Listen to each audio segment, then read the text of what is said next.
Karibu. Asante. Karibu shoga yangu. Anakupa hela. Hela akikupa haina shida, ni wewe tunapita zetu. Tunaenda huko tunaenda kuenjoy. Wewe utaki hela? Ninaogopa. Utaki hela? Sawa, utaki hela. Afskiza. Hapa ndio sasa tupitia. Kama hishi nguo unaendaje na Mungu wa shule sasa? Tunaelekea wapi? Tunaenda tunabadilisha nguo, afu tunaenda kukupeleka sasa. Twende bwana.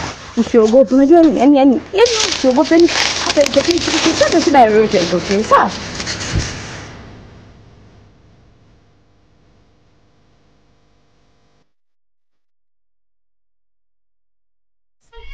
Ndio tunapanga mboga za jioni tena visangu ndio mpike. Maandalizi ya jioni. Afadhali. Ndugu yangu mimi hata mboga sijatafuta. Afadhali umepika na mboga hizo. Ndio hivyo ndugu yangu hali ngumu. Yaani kijijini hapa. Mboga za shida. Si tutafanyaje maana maisha haya yamekuwa magumu zaidi. Ndio ndugu yangu. Za hapa nzuri. Unaendeleaje na wewe? Tunamshukuru Mungu tunaendelea vizuri. Rafiki yangu, niambie mjukuu wako uko nje ndugu yangu. Mtundu aelewe. Vinguo anavyovaa sasa. Anavaa vinguo ovyo ovyo. Wewe umejuaje? Yaani najua kwa sababu ninayaona. Ndio mnafuatilia maisha ya watoto wa wenzenu. Aelewe kwa kwako anavaa. Mmezidi kwa watoto wa wenzenu. Mtoto wa mwenzio akipita kidogo tu kapita kidogo tu. Wa kwako? Wewe vaa kaka shoga yangu. Sawa. Unajua anapiga simu sasa hivi. Basi tunamwambia ndio tuko njiani. Tunakumbuka. Yaani atakuwa hapo anasubiri mwenye chap unaona nini? Ndio ndio. Sherehe.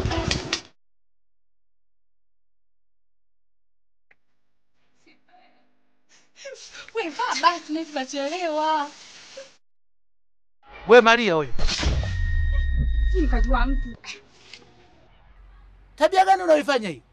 Ni wazee wengine. Mbona una kelele hivyo mzee?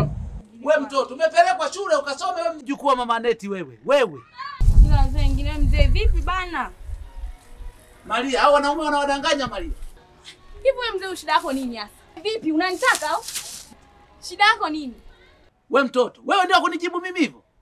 Umekazana anavaa vinguo vifupi, maana sijui amefanyaje mnafanya. Ndio nyinyi mnafuatilia watoto wa wenzenu mpaka mnawaroga. Kwani vipi unatamani tusiketi tufupi? Mwenzangu, sio kamnulie na wako wako. Wivu wote huo. Yaani amekuwa unaona mjukuu wangu anapendeza ndio maana Ama amenikuta leo.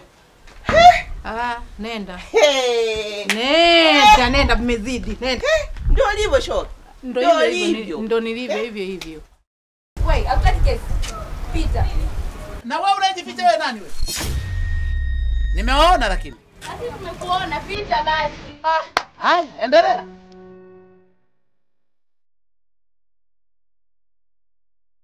Hapo mtu mwenyewe ndo anapiga. Halo. Ndo tunakuja hapa.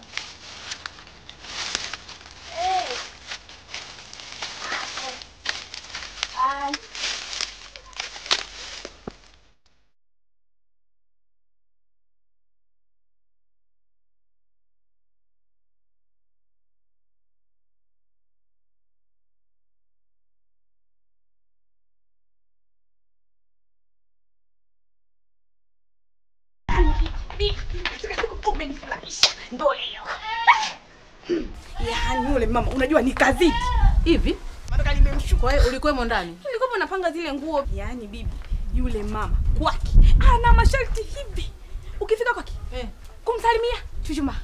Kunywa maji, chuchuma. Anafikia na maungano na ananilia na michuchumaa. Na kesho yakiwa ya ukweli ana ukweli ndani yake. Bibi ana ukweli gani? Kwamba wewe uniamini mimi. Maana watoto wetu hamna bibi, hamna yule mama yule zidi. Hata hivi nimeongea tu na huyu mama kwa sababu wamezidi. Ulivompa hayo maneno. Kama una kompyuta kichwani. Yaani wewe umemta memory.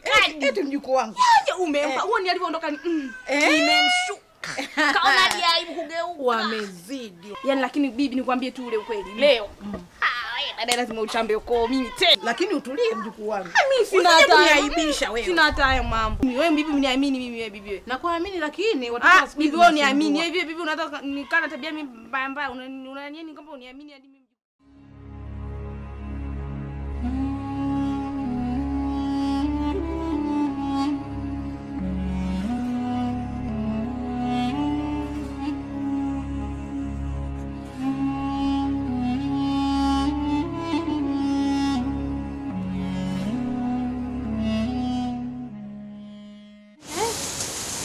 Mbona leo mapema shoga? Mbona mnyonge sana leo? Yaani yuko toka huko ndugu yangu niache mtu. Shida nini? Mbona leo mapema? Yaani hatujakuzoea hivyo. Mwanzo nimefukuzwa kazi. Umefukuzwa kazi? Ndio. Wewe Sofia wewe. Kwa dada yangu nimefukuzwa kazi na fika pale asubuhi nakutana bosi yuko na mdada fulani hivi. Kaniita. Hata sielewi yule bosi Dickson nilimkataa.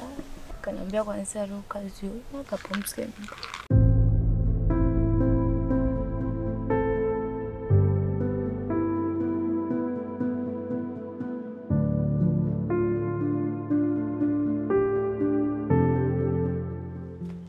Maria. Mwanangu, salamu sio mzigo. Umaliza. Lakini nyinyi watoto, mmefunzwaje nyinyi? Wewe mzee unanitafutia nini? Unajua sikuelewi wewe mzee wewe. Maria. Maria. Kumbuka unaweza kaanguka hapo Maria. Mimi naweza nikakuokota wewe. Tena ukome. Kwa hiyo unaona nikipita hapa nitaanguka. Wewe mtoto, umefunzwaje wewe? Mjukuu wangu. Tulikuwa tunaponea kwako. Yaani kila wakati sisi tulikuwa tunajua sisi mwisho wa mwezi tutapata hata sukari. Sasa mkosi gani huyo jamani, na wazazi wenu wote walikufa hata wakunipa sukari hamna. Sasa tutaishije hapa kijijini hapa? Sisi tutachekwa jamani. Yaani wewe mzee wewe, ujana wako na watu wengine uzee umalizie kwetu. Subiri nimwambie. Wewe mzee, unachokitafuta? Nakwambia hii, utakipata. Endelea mwanangu. Umaliza. Sijamaliza, nimeweka kituo mwanangu. Endelea. Asante. Endelea. Mzee, ngesa koje? Wewe Maria wewe. Acha na naye. Usijali bibi, nitapambana. Riziki yako ni ya kwako tu. Nitapambana, tutapata tu. Usijali.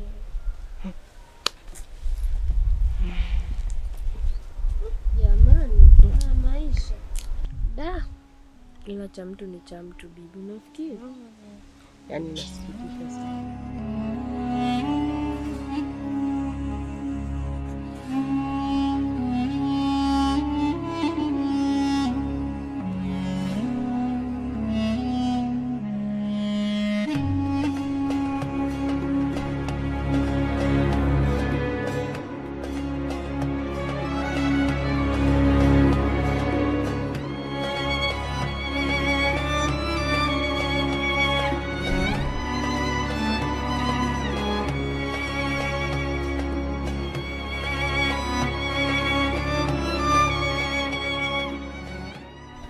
Karibu jirani. Asante. Umeona watoto mnapishana nao? Hawa watoto mmewafundishaje hawa watoto? Hawa watoto mama, mmesalimiana hapo? Hawajanisalimia. Hivi hawa watoto wa mtaa wenu hao wakoje? Yaani hao watoto kwa sasa hivi naona wameharibika. Na shogangu maisha hapa kijijini maisha nishinda tena. Mimi nimechoka kila siku shambani, nikwambie kule bibi yangu shambani mnashindia maharage mbegu za kupata mnashindia kila siku. Bora wewe. Mimi kidogo tu.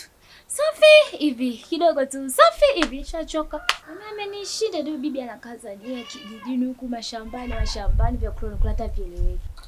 Afu shogangu, analalamika maisha magumu wakati ndugu yangu na kazi. Na ukumbuke hao watoto wakipata mzigo huo. Mateso yanarudi kwa kina mama. Nyie ndio mnaathirika. Kweli inauma sana, lakini kinachokuja kutufanya tuonekane kama tuwalei ni simu hizi kubwa, utandawazi. Tufanyeje? Haya mama. Kama ni kuwafundisha tunawafundisha, ila sasa vipo vya kuwafundishia zaidi. Hizo simu kubwa hizo babangu. Tutaweza sisi. Mungu tu atusaidie. Hey. Ila haya mama. Ndio kizazi kilichopo. Bwana nikazi nishafukuzwa. Kwa nini? Bosi alikuwa ananiambia ajabu. Sasa kunitaka basi naweza kanitafuta sababu tu vya ajabu hapa pale kanifukuza nje. Shogangu, na hapo ndo umefeli. Kwa nini? Yaani hapo ungekupo naye, yani sasa hivi mambo ya kikopo ya kishakunyekea hivi. Hata kama tusingefunguka. Yaani shogangu basi mwenzo sasa hivi najuta kwa nini mkataga mbekaka. Lakini sasa hizi usijali. Kwa kuwa mimi nipo, mimi tena. Mama connection. Dalale. Hata usijali shogangu, kuna kaka fulani hivi. Yaani unajua ni sasa hivi yani mambo yako yanakuwa hivi. Afu unajua unafeli sana wewe. Yaani wewe ukijiangalia wewe, yaani ni mzuri kuliko hata mimi. Yaani sema tu hujajua. Shogangu sio kanisahau kwa hiyo. Ngoja nilipo palala sasa hivi nimepalala nimebaki mweupe. Hebu subiri nikuonyeshe kwamba watu tunaishije. Ya shogangu yani hapa. Natamani hata tuje baadaye yani hapa choro. Yani ni chapo hapo umefika.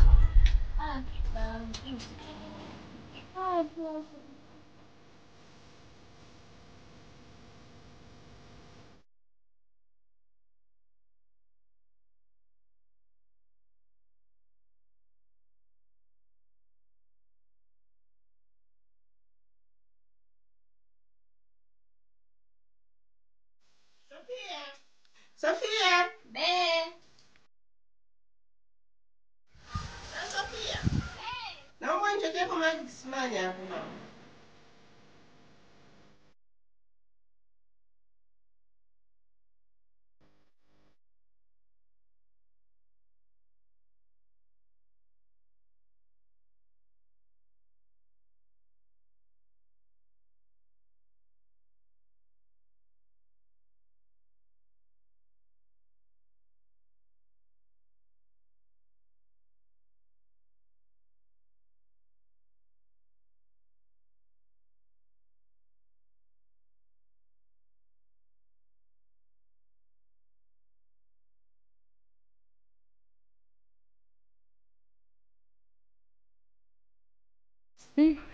Sijui kama nitaweza maisha hapa kijijini.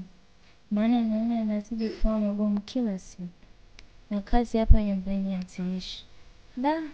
Nitajua cha kufanya.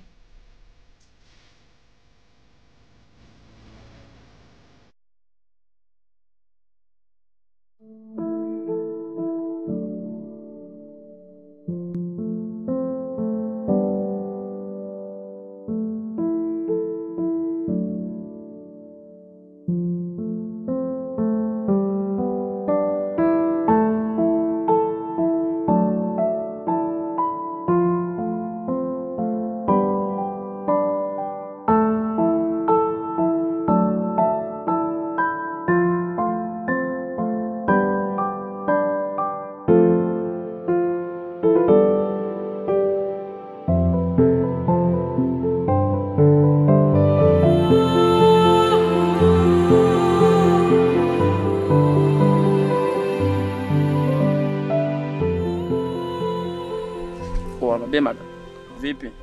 Yega. Shwari. Kabisa. Kama kawa. Sheria. Vipi sasa mwanangu yale mambo yetu yale? Afu mtu mmoja anakuja hapo kati yani sasa hivi. Ah, mkali. We. Yani mpya kabisa. Usiniambie. Acha kabisa. Yaani mtu amenyooka. Uhakika babu? Uhakika ni yule. Isije kama umemtoa sigimbi ndani huko Chembatunye. Yule mtu asigimbi wapi? Yani mtu amenyoka yuko hivi yani. Nakutana na mtoto. Aeleweki kaa nyuma ya treni vile. Kama uniamini mimi wewe. Sasa tushaanza kwa biashara kitambo ujue. Sema kukuamini ndo nakuamini na kuna ule mchezo ulinichezea ule.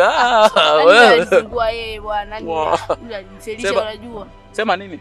Sale Shira sasa isije kama mwanangu, isije kama mwanangu. Nimekumbuka na picha yake.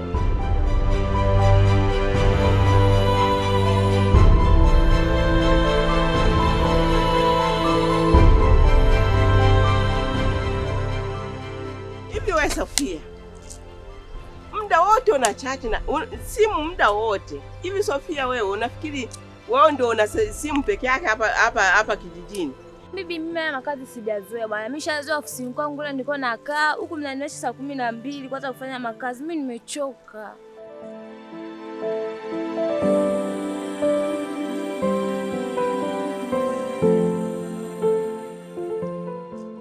Kwa shogangu kwenye hiyo kazi ndio uende? Siendi mwaya, lakini nitafikiria siku mbili ngapi hizi nifikirie naenda au siendi, maana kazi yenyewe mwenzako hata siamini. Mambo ya kwenda kufanya kazi mjini haya wanakuwaga waongo ujue. Haya bana shogangu, ila ningekuwa mimi ningeipata tu kazi kama wewe ulivyoipata.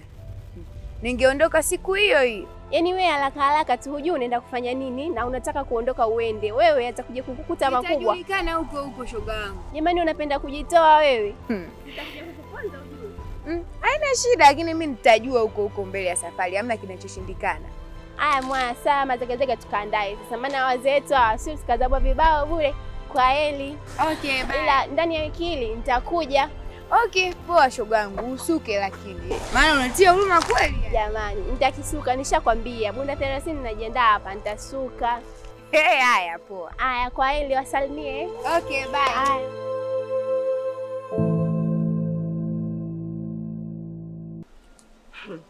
Sofia, uvivu Sofia, au kusaidii kitu. We ni mvivu, ni mvivu. Kulima utaki. Ukikwambia fanya kazi utaki. Hakuna kazi unayotaka. Niwaza nje ina niuma, sijala, asubuhi mkuu hadi shambani bwana. Bibi jua kali sasa hivi. Hivi ndio maana wamekufukuza kazi huko kwa sababu ya uvivu. Labda ulikuwa unafanya kazi ndio maana wamekurudisha kijijini. Hiki chombo kweli. Hiki chombo kweli, ila sasa yani ametulia. sawa, hapa nimemwona kwenye picha. Isije kakutana na kule sura yenyewe tofauti haieleweki. Yani hapa mtu hajatumia hata nini. Unaelewa kabisa mwanangu ukizingua, unaelewa? Mimi nakuaminia ila unaelewa ni ukizingua. Mwanangu mimi naweza nikanya kitaa chote hiki kikanuka nakwambia. Kwa hiyo usije siandafi hizo pigo. Ila usije kazingua, mimi natoka hapa. Kuna sehemu napita naenda kushinda geto kwa ajili yako. Hiyo mazi nataka leo. Sisubiri, sicheleweshi mimi, unaelewa? Hakika. Sicheleweshi mimi afu. Yaani nikitoka hapa ndo namfuata afu yani ile unashangaa tu ni timba pale au unaonaje? Nifanyie kweli baharia, si unaelewa na siku nyingi. Nifanyie kweli. Sijali. 100. Hizo. Wewe ni mvivu. Hivi nyinyi mmezoea tayari bwana, mimi sijazoea saa 11 na kula, nyinyi mnaanza kunisha saa 8. Nimechoka, kwanza naenda kulala mimi. Nikimaliza niite tendalo nyumbani.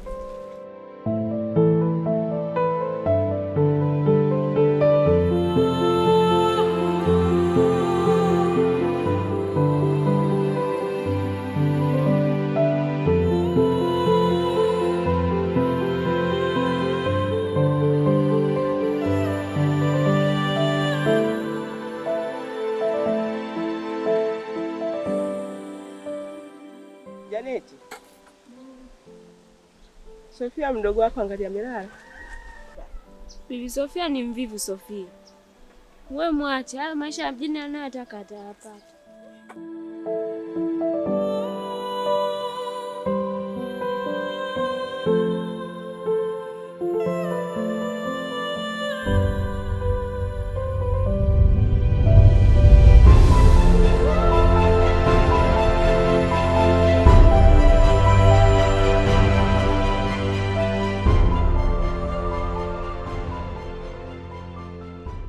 Dada, nimekuja. Ndio mdogo wangu. Yaani nina shida mno. Yaani mno. Yamenifika shingoni. Nini shida mdogo wangu? Ikiwa nini dadangu zaidi ya kwenye ndoa? Ndoa yako ina shida gani? Ina shida sana. Yaani mpaka najuta kwamba kwa nini niliolewa. Ila laiti ningejua nisikiliza vile nilivyokuwa ninanyonya kwamba nisiolewe naye. Sasa hivi najuta dada, ni mtaa mzima ule. Mabinti wadogo wale. Wote anatembea nao. Kwa staili jinsi alivyokuwa amenidatisha dada kwa vile mwanzo. Kwa sasa hivi naona kichefuchefu. Yaani nilikuwa natapika. Ningekuwa nimeshamtapika kwa mwenyewe. Sema tu basi. Mdogo wangu unatakiwa uvumilie. Utaolewa mara ngapi mdogo wangu? Tulikuambia kuhusiana na swala la huyo mwanaume wako. Kwamba huyu mwanaume hajatulia. Mtaa mzima watu wote walikuwa wanajua sifa zake kwamba ni chafu. Lakini wewe tulipokuwa tukikushauri uliona kama sisi labda tunatamana ndoa yako. Au hatupendi mafanikio yako. Leo hii amekukuta mdogo wangu unakuja kusema sisi tukushauri. Tutakushauri nini sisi zaidi? Mjukuu wangu. Baby. Nadhani hapa pametosha. Tutakuja kulima kesho. Jua limewaka sana. Twende nyumbani. Hata hivyo bibi tumechoka. Tumelima pakubwa. Twende. Kumekucha na hapo jua kali limewaka. Bibi Sofia.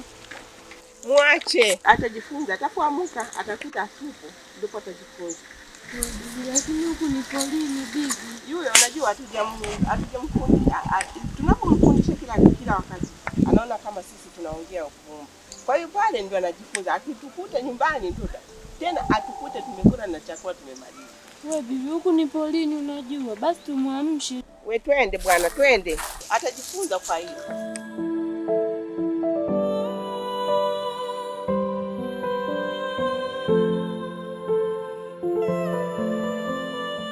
Ulivyoanza kutangaza sherehe yako, pande zote ulizunguka kijiji kizima. Leo unapigwa huko, unakuja unalia hapa. Sisi tukusaidie nini sasa? Hii ni aibu mtaani kuonekana umeenda kwenye ndoa siku 2 tu. Ndio maana wahenga wanasema kwenye ndoa sio mbali. Fanyaga maombi mpaka pale itakapofika mume wako, labda ipo siku atabadilika. Mimi ndo ninachoweza kukushauri. Na ubadilike, pengine hata wewe mwenyewe matendo yako sio mazuri. Kwa sababu ungekuwa na matendo mazuri, sidhani kama ungekuwa unapigwa. Nyie ndio wenye tabia, mwanaume akisema kidogo unamjibu. Wanaume wengine ni wepesi kulipuka. Basi dada, ushauri wako nitafanyia kazi. Sawa mdogo wangu. Mimi nakuombea tu heri kwenye ndoa yako. Hakuna dada ambaye anapenda kuona mdogo wake akiteseka ndani ya ndoa. Kwa hiyo mimi ninavyozani suluhisho kubwa, tujitahidi tu kwenye maombi mdogo wangu. Hakuna kinachoshindikana mbele za Mungu. Sawa dada, nimekuelewa. Ngoja niende. Sawa mdogo wangu, kavumilie. Asante dada. Haya, karibu tena mdogo wangu. Sawa dada, asante. Salimini nyumbani.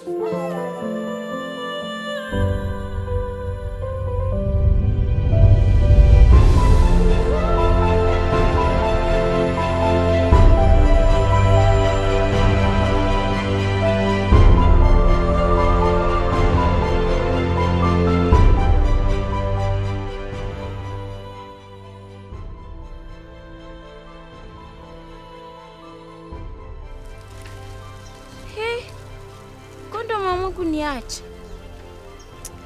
Njia zenye sizikumbuki jamani.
Dada. Mbona peke yako huku msituni inakuaje? Nimetoka shambani. Shambani? Shambani wapi wakati huku polini, shambani wapi? Huku. Dadangu, sasa unaelekea wapi? Nenda nyumbani. Nyumbani wapi? Huku hakuna mji huko. Kwenu? Hapana, huku hakuna mji. Kwenu ni wapi? Mkola. Mkola? Mkola ni huku. Hebu sogea huku nikuonyeshe njia. Sogea karibu hapa nikuelekeze, njia ipo huku, sio huko unakoelekea wewe. Sogea tu dadangu. Yaani huko ulikuwa ukipotea, Mkola ipo huku dada, sio huko.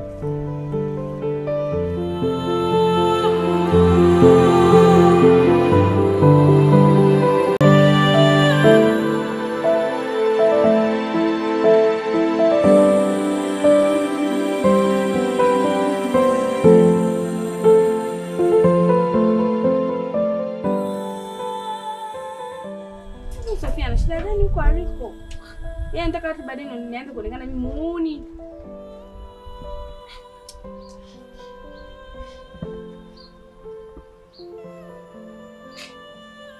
Dada huyu sio anafanya nini huko aliko? Sio ni hapatikani.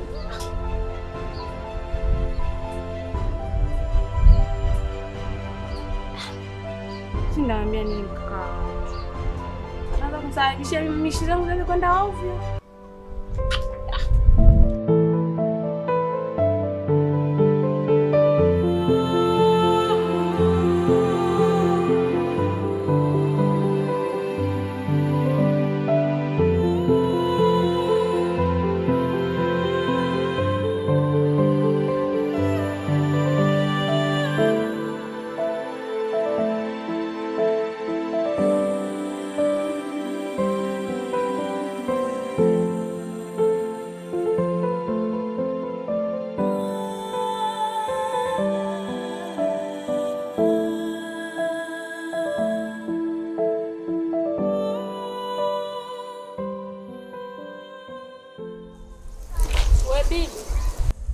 Ina maana Sofia hajarudi mpaka sasa hivi?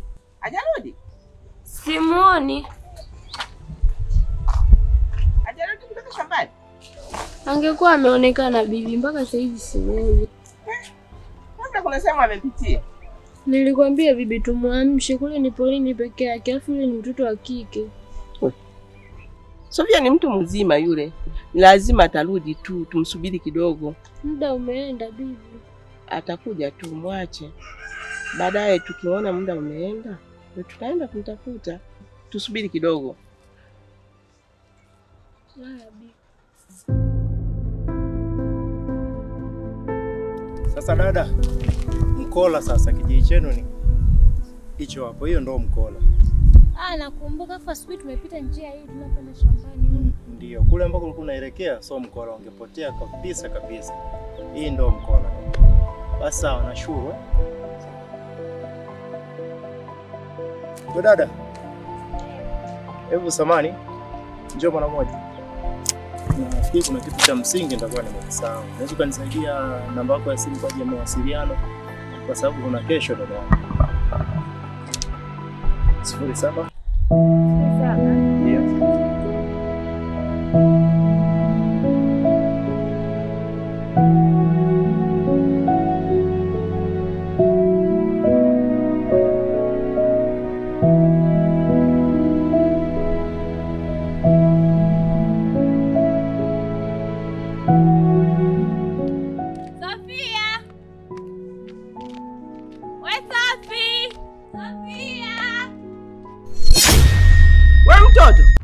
Sofia uko mbali. Kwani usikaribie uite Sofia? Kwani usisalimie kwanza? Sofi uko. Aya sisi tuitikie abe. Sisi ndio Sofi. Unaita kutoka mbali. Kwanza wewe mtoto wewe. Nenda baba.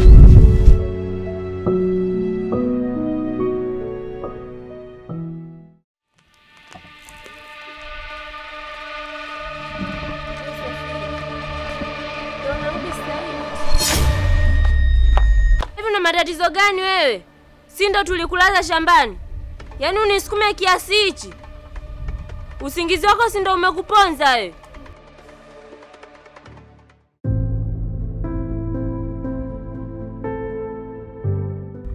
Hivi una shida gani lakini? Unaiona mumeo unafika na wewe unachukua ndoo unaondoka. Kwamba unioni au? Nimekuona. Kwani unisaidie nini? Nipokee kama mmeo. Na kupokea hivi nini sasa? Unikupokee mikono mimi au? Staili ambayo tunaitumia kuishi umndani mimi hainipendezi hata kidogo. Na ukiendelea hivyo hapa nyumbani patakushinda. Hiyo staili ndio uliyoipenda na tutaishi hivyo hivyo.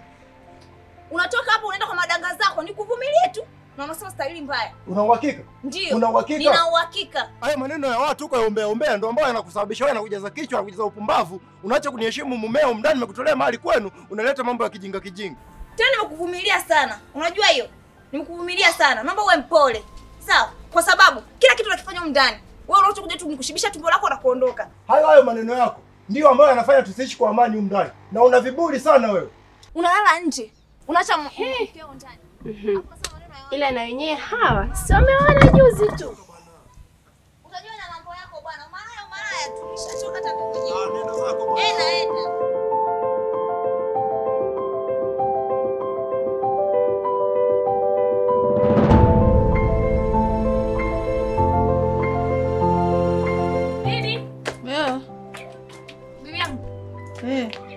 Ninatoka. Unaenda? Naenda hapo tu au. Sielewi kurudi lakini. Haya. Bibi yangu. Watu wana maneno. Mjukuu wangu anavaa vitenge, si huyo anatoka. Anapendeza amevaa vitenge. Mara amevaa vinguo vifupi. Mbona mimi sijawahi kumuona anavaa vinguo vifupi? Ila watu wana maneno.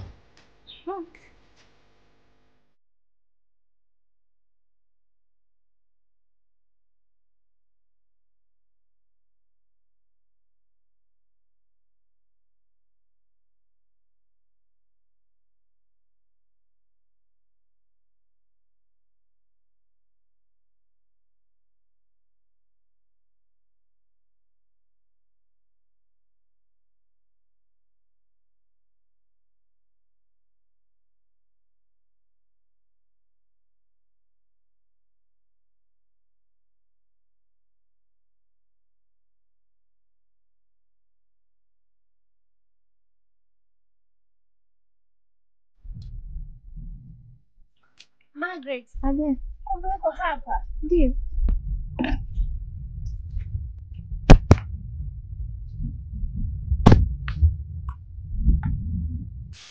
Mambo.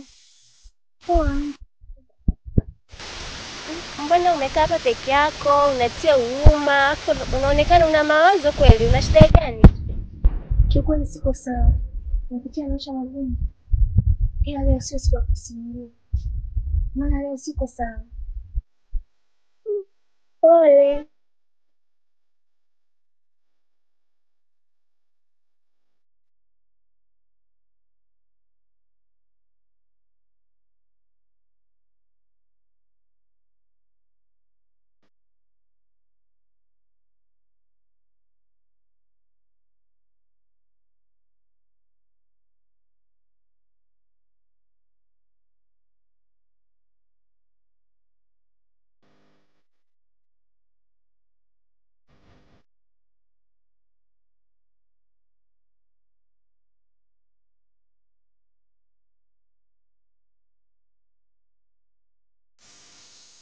Lakini usiendelee sana kusema mazingira peke yako. Mazingira hatari kama unavyoona hivi, tumekaa kama usiku tu. Lakini pia kama unavuta bangi hapo, unavuta bangi huko, usiendelee sana kwa peke yako huko. Kwa hiyo unaweza kukuzuru. Siku nyingine hata kama ukiona hauko sawa, labda una mawazo unatamani kukaa peke yako, hebu utafuta mazingira ambayo yanaweza kuwa salama, usipende kukaa hivi peke yako. Aya, sawa basi uende nyumbani, usiendelee kukaa hapa.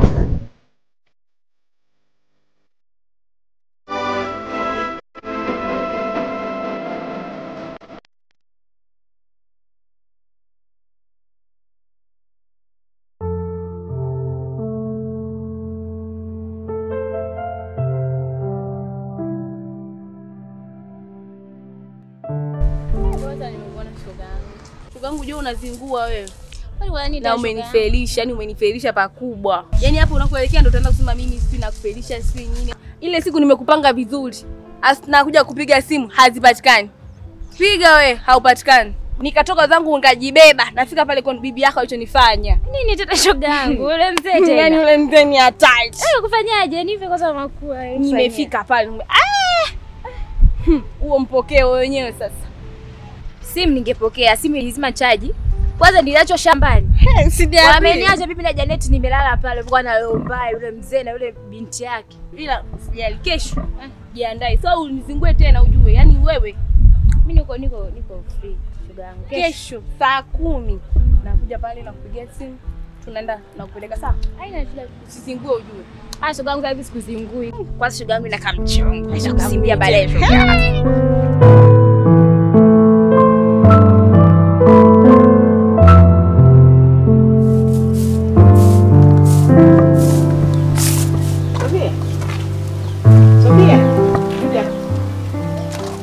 Unaenda?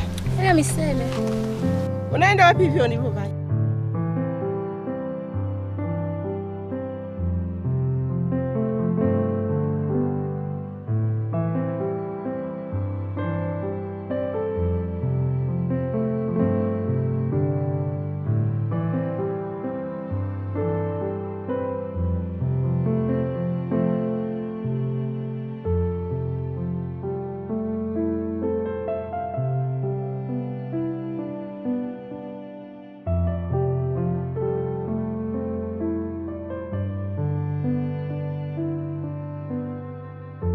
Mama.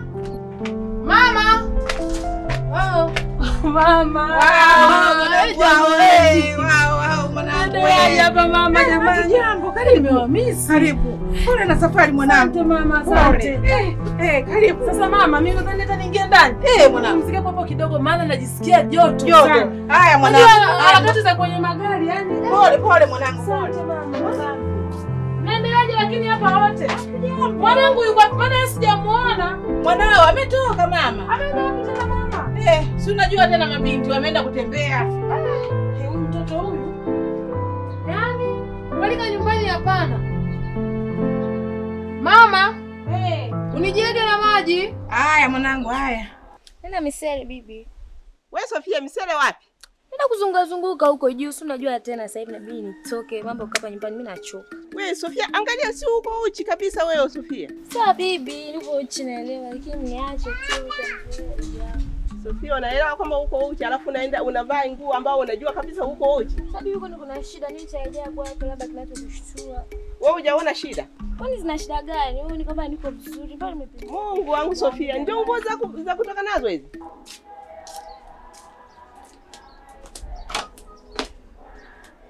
Mwanangu, vipi? Safi mama. Pole na safari. Asante. Jambo utokako? Wote wazima. Mnaendeleaje hapa nyumbani? Jambo, tunamshukuru Mungu. Si nyie uko mjambo? Wote wazima mamangu. Mama, niliwamisi ndio maana nikaona hapana, ngoja niwafanyie surprise. Mimi mwenyewe mwanangu, umetufanyia surprise. Sijawahi kuona. Ulichokifanya leo nashangaa. Maana sikutegemea. Nashukuru nimewakuta. Hofu yangu ilikuwa kwamba nikifika hapa alafu sijawakuta. Sisi tuko wazima mwanangu. Ila tu mambo magumu ya kijijini hapa. Tunashinda mashambani humo. Ulivyofanya surprise hata siku nyingine utakuta milango imefungwa. Kwa hiyo bado mnalimaga tu mpaka saa hizi. Mwanangu. Sasa bibi nini? Unapenda tu kunianza jamani. Nini ndani kila siku maneno makelele. Mimi nishachoka bali niache nifanye ninachojisikia. Mimi Kwa hiyo hapo unaenda kufanya nini? Nenda utafuta hela. Nifuatilie tena. Hivi wewe ukoje wewe? Hiyo damu hiyo unayesema damu hiyo. Wewe, Sofia rudi badilisha hizo nguo hizo. Badilisha za kwako, mimi sibadilisha kwa mimi. Wewe rudi Sofia, wewe uvae nguo. Mwanangu, mbona mnakaa sana? Mpaka tunawasahau. Mnakaa mnajisahau. Tatizo sio kuja mama, na sisi tunapenda. Tatizo ni biashara mama, kukimbizana muda wote. Nafasi hazipatikani kabisa mamangu. Tunapenda. Hivi leo nikapata nafasi kidogo nikasema hapana. Ngoja nikatumia kaka. Nikamsalimia mamangu. Jamani Maria. Wewe mdogo jamani. Maria. Umekuwa. Jamani. Mdogo sikiza. Mdogo kuna hata ulikuwa hujataka kutembelea. Maria, natamani sana mwanangu lakini sijapata nafasi. Hivi nilikuwa na mpango kimaliza shule tu nije nikuchukue. Twende wote huko. Twende wote. Mdogo jamani. Mdogo hapa nilikuwa nasema nilivyokuona. Wewe tu lazima tungeondoka wote. Usijali mwanangu. Hata mimi ninapenda sana. Ila sasa bibi yako utamwacha na nani? Ikitokea ndio umaliza shule sasa. Mimi tunakubali tu kidogo. Nenda tu kukaa kidogo bibi. Unakaa kidogo na unaniacha na bibi yako. Nenda tunasalimia nilivyokuzoea bibi yangu. Mwe bibi na wewe si unaruhusu. Atakuruhusu wala hata usiwaze. Kweli. Vipi lakini masomo yanaendaje? Masomo yako vizuri. Unafaulu vizuri. Ninapopenda shule tena mimi. Yaani hapo ndo unaponifurahisha mwanangu. Yaani nafarijika sana hata nikiwa huko mjini. Najua nimeacha kichwa nyumbani. Anasoma wewe. Usikie matokeo taona. Mimi nafurahi mwanangu. Maria. Nenda kamwandalie mamako mdogo chakula. Mdogo? Mimi nipo jikoni. Mama, Mariamu amekuwa. Yaani mamake angekuwepo, angefurahi sana dadangu Aneti jamani. Kakuwa Mariamu. Kama sio yule aliyoacha mdogo sana. Maria amekuwa mwanangu. Mungu analea. Yaani hadi nikikumbuka nafsi yangu inaumia mama. Vipi kuhusu habari za mashamba?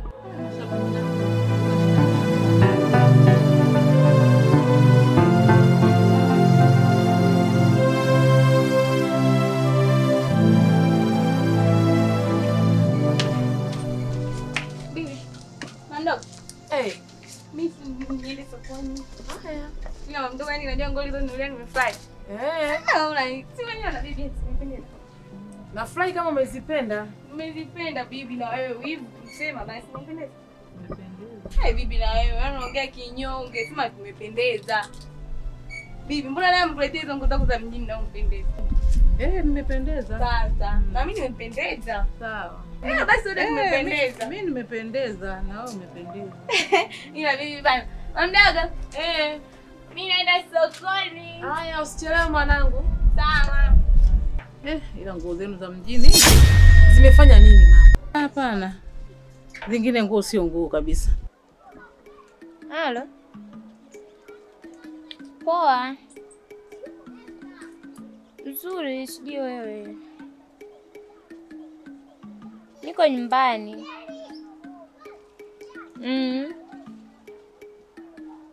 Hii.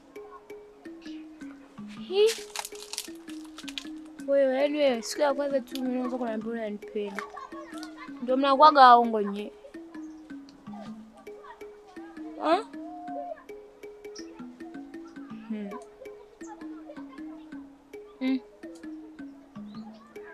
Amna.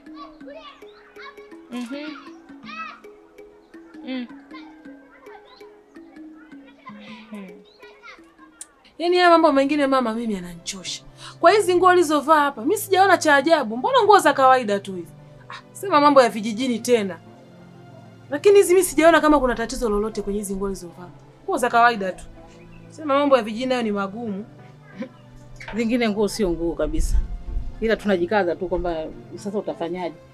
Maana mwanao kuna kesi ilikuja hapa. Kesi? Ndio. Ila nilifanya kuikanusha. Kuna mama mmoja alikuja hapa nikamdaka juujuu lakini inavyoonyesha mwenendo wake sio mzuri. Mwenendo gani tena mama? Kuna mama mmoja alikuja hapa. Alilalamika kweli juu yake. Lakini mimi nikamkanusha maana nao akina mama mitaani wamezidi la kusema watoto wao lakini inavyoonyesha hajatulia. Sasa mama, hata hao wanapokuja kuletea malalamishi wewe unaangalia ni wana upendo juu ya mjukuu yako au walipenda tu haribikiwe? Kuna mawili. Sawa.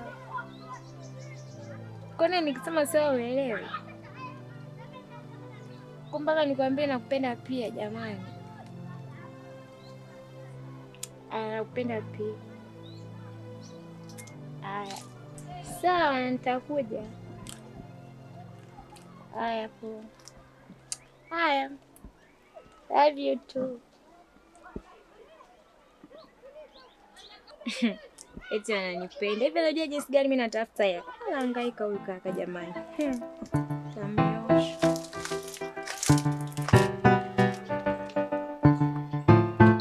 Mwingine unakuta tu ni roho mbaya.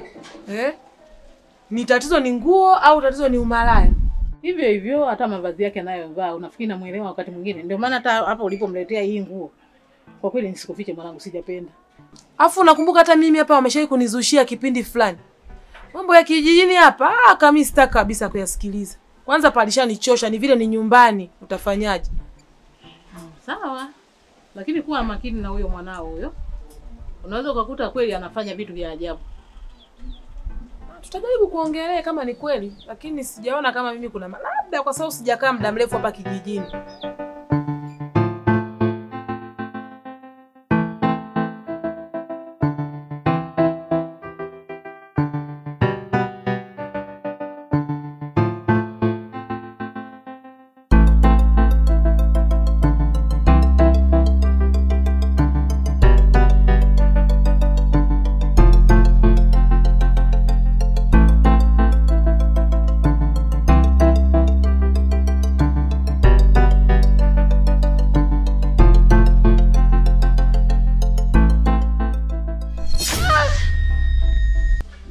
Yaani mmeona kote sehemu ya kificho haiwafai.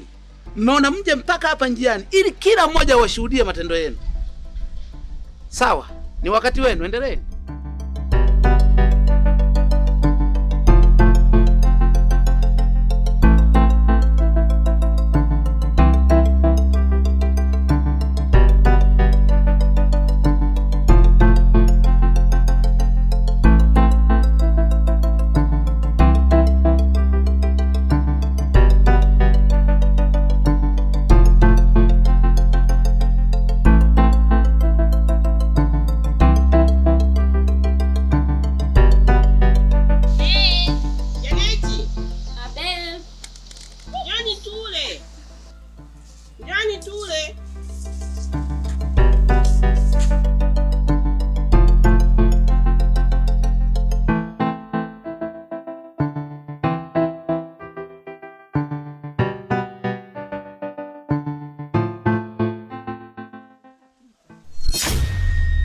Jamani, mbegu tena. Tafikiri upa gerezani wafungwa jamani, nishachoka mimi. Chakula nilichopika mimi unasema mbegu? Maneno gani wewe unasemea chakula unaita mbegu? Bwana mbegu tu kila siku. Wewe unapenda marage tafikiri umechanjua yani. Ila kuzindika nayo. Ila we mtoto wewe. Yaani ndio ulivyo hivyo hivyo. Unapenda vyakula vizuri, unajua na hali yetu jinsi ilivyo hapa kijijini. Niacheni bora nife na njaa mimi. Bwana nenda kafe. Mbona wazazi wako walikufa? Tena wenyewe hawakufa na njaa, walikufa magonjwa. Wao kafe na njaa, kafe kama wanakufa. Chakula hichi kimekukuza Sofia. Yaani umekuwa kwa sababu ya hichi chakula. Unakula kila siku hichi chakula lakini leo unaita mbegu. Bwana mwache ameshiba. Unajua bibi sasa hivi Sofia kabadilika. Wewe bwana, yani mwache akafe huko. Waliokufa wenyewe walikosa nini? Tuendelee kula, tule tena tumalize wote. Tusimbakizie hata kidogo.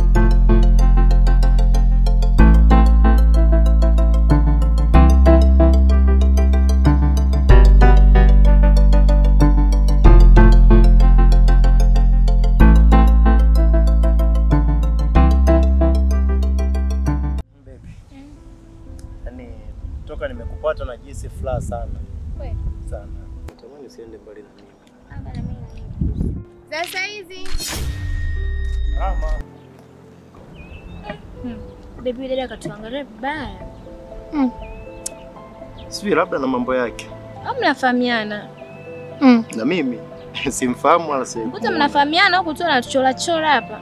Hapana, mimi hata simfahamu. Niambie wewe. Fresh.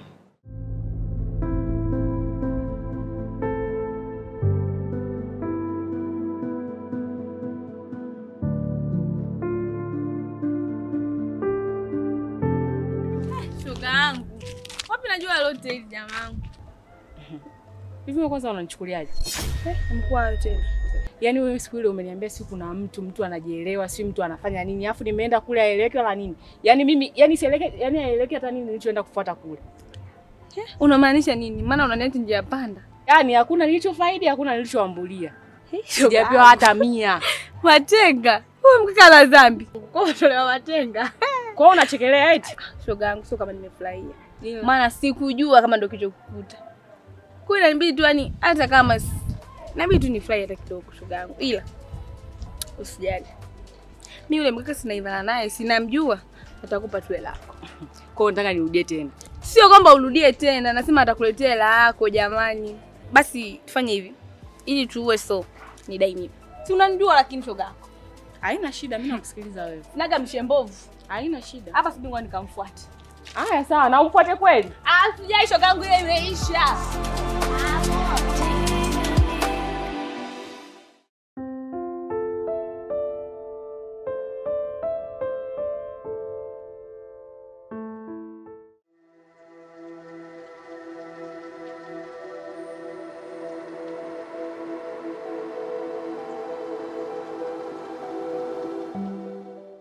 Bibi ona kule.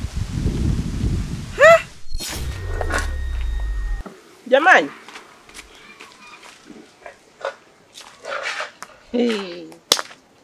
Sofia.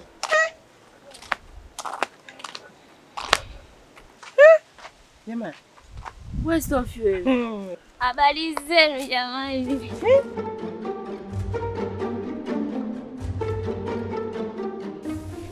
Si unajua nini mwamba? Yaani toka shule imefungua mwanangu. Penzi yangu mwanangu imeenda skuli mwanangu. Anaenda pata sielewi mwanangu. Afu na uniende kinoma ni. Sielewi mshikaji wangu ananisaidiaje hapa. Sema nini? Haina kabaya. Mimi kuna demu nitakuunganisha naye anaitwa Maria, yuko hapa kijijini. Peace. Yani. Kwa mwanangu huyo demu unamsemea unanipa yeye au kuna mwingine au shoga zake? Umekunywa? Bibi. Mambo. Sofia. Wewe Sofia. Bibi yangu mambo. Oya vipi? Wewe Sofia. Umelewa? Sijalewa mimi bwana. Kunywa bana steam mimi, yani unachangamka mama. Yaani wewe Sofia. Kunywa bana. Wewe Sofia umechanganyikiwa. Unakuwa paradiso kunywa. Acha Sofia umekuaje lakini unapata steam. Bibi kunywa. Wewe mtoto. Bibi. Mdogo wangu umeanza lini? Naanza kielele. Basi kunywa na wewe unaitanga. Kunywa basi, kunywa basi kwa nyama. Sofia mdogo wangu umekuaje lakini Sofia. Jana nimekuja hapa kama mara 3 hivi sijakukuta. Jana saa ngapi? Nimehudhuria hapa. Okay sawa nimekumbuka. Jana nilikuwa kuna sehemu fulani kwa tunasoma tufali bwana. Ila unajua nini? Yule demu leo kuletea siku ile yule. Wewe umenisababishia bonge sana. Nini tena? Yaani kaniganda. Sema nini? Shua, sikuwa fresh. Si unajua mambo yetu haya nilikuwa sijapewa mimi mwenyewe pesa. Lakini sio mbaya, kile kwako sinishakupatia. Mungu ulinipa lakini hata mkawaka. So kesi, Lia unajua dini ndalizima kwa sababu gani? Kuna kile kimoja nakisubiri. Nikishakipata tu, mimi nakukabidhi mzigo wako. Usiniangushe. Siwezi, mimi na wewe tena. Unajua mimi silaga show mbovu. Yaani ukiniangusha hapa ndo mimi na wewe. Nitakugea pesa yako. Sijali. Poa, sema. Hamna noma, taileta basi. Poa, kazi njema. Pole sana bwana. Lakini mwana hata siku nyingine bwana ngoja nifanyie fair tu, unajua? Bila kuchoka nini? Poa, hamna noma. Acha kielele. Jamani, nakusikia sana. Kabisa yani huyu. Bibi naye mkosi wa nyungu, unajua mkosi. Unajua baba yako hapai kunywa pombe mtoto wewe. Mamangu amfanya nini? Yaani kuonea huruma wewe. Yaani yeye mngenijua mimi. Nitafunika wote hapa. Nafunika. Nani ache? Sofia. Wewe niache mimi. Wewe Sofia umekuaje saa hizi wewe Sofia? Bibi Sofia tunampoteza hivi vitu na huyo mtoto anabadilika kila siku. Angalia hivi wewe Mungu wangu. Yaani ni wewe mwenyewe ukimtaka yeye ukipenda marafiki zake nini mwanangu? Kibampani hivyo hivyo ndugu yangu. Oya mwanangu yu kweli mwanangu sikafika. Dakika fulani ukanizingua mwanangu ufanyie kweli mwanangu. Maana hapa nitapata ugonjwa kucheka peke yangu. Si unajua tena. Si nikapata ugonjwa mwenzio. Mwanangu na unenge kinoma nitoka Manzende skuli mwanangu. Oya acha tu mwanangu. Sema ni lakini mkali. Mimi nakuaminia mwanangu. Chukua hizo mwanangu. Wewe ni noma. Usiniangushe. Haina kabaya familia. Kwa familia.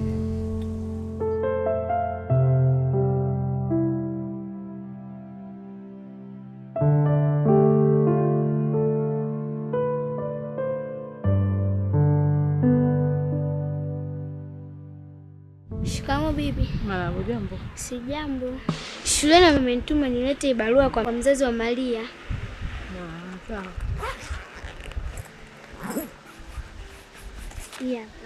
Asante, nashukuru. Sawa, mimi naenda. Haya, asante. Wasalimie nyumbani. Sawa.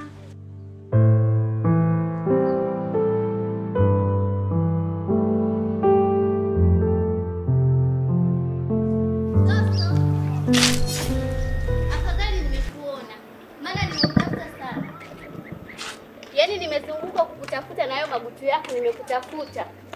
Nataka hela yangu. Hela yako nakupatia. Yaani ninapokuambia hivi nataka hela yangu. Naweza hata nikakuvua hizo nguo nikauza. Unapokuja kunikopa mimi hela, ulikuja unalia sana nikakupa hela nikakusamini. Sasa unataka ujaze mtaa. Mtaani kote huku nimekuulizia kote afu ndo nakuona hapa afu najibu jeuri. Yaani bora nijaze mtaa ili ijulikane kwamba unadaiwa. Basi kesho. Hebu usinipange. Yaani kwenye hela yangu sipangiwi, upo? Hela yako nakupatia bana. Nikakutibua hapa nakwambia hela yangu. Nimesema hivi, hela yako nitakupatia. Hebu nisikilize, usije ukajaza watu hapa. Hela yako kama sio ninachotaka ni hela. Ninachotaka ni hela. Hivi unajua vizuri wewe? Unajifanya wewe mjanja. Ndakupata tu, usimekimbilia nani mwenu, afu hapa ni penu. Yaani mimi ndakupata, hapa si ndo kitaani kwetu hapa. Ndakupata tu.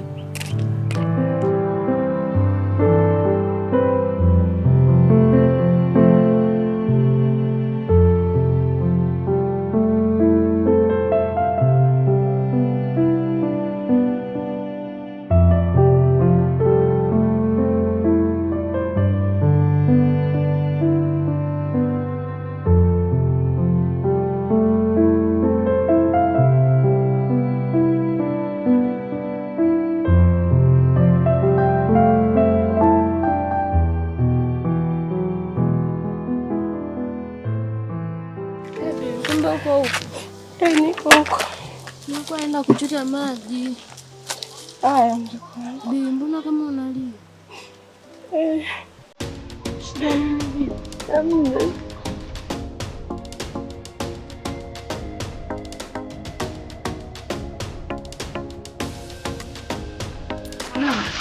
Leo uko unakuwa? Leo wakati natoka sokoni nimekutana na binti mmoja mwanafunzi basi amenipa barua. Anasema nani wamemwagiza walimu kwamba niletee barua mzazi wa Maria. Nafika hapa nasoma hiyo barua. Wananihitaji shule. Sasa na kesho nilikuwa na ratiba ya kwenda shambani. Sasa sijui mwanangu unaweza kaniendea? Basi usiwaze mama, waende na shughuli zako, ndaenda mwenyewe. Hata nikusaidie kwa kuwa nipo, usiwaze. Naenda. Mwanangu, nashukuru. Basi ngoja niende jikoni huko niendelee kupika pika. Sawa mama. Sawa. Haya mama yangu, sijali. Niko jikoni. Haya. Ndio baba ananishukuru. Nyamaza bibi. Nyamaza bibi yangu. Mimi siwezi kupika. Yaani usipige kuku Sofia. Sofia ananisumbua. Mpeleke wapi? Mama, Sofia asipunguze kichwa. Yule bado ni mdogo, akikua ataacha. Hivi Sofia, nini lakini unamtesa bibi yangu hivi analia kwa ajili yako Sofia? Nyamaza. Akikua ataacha.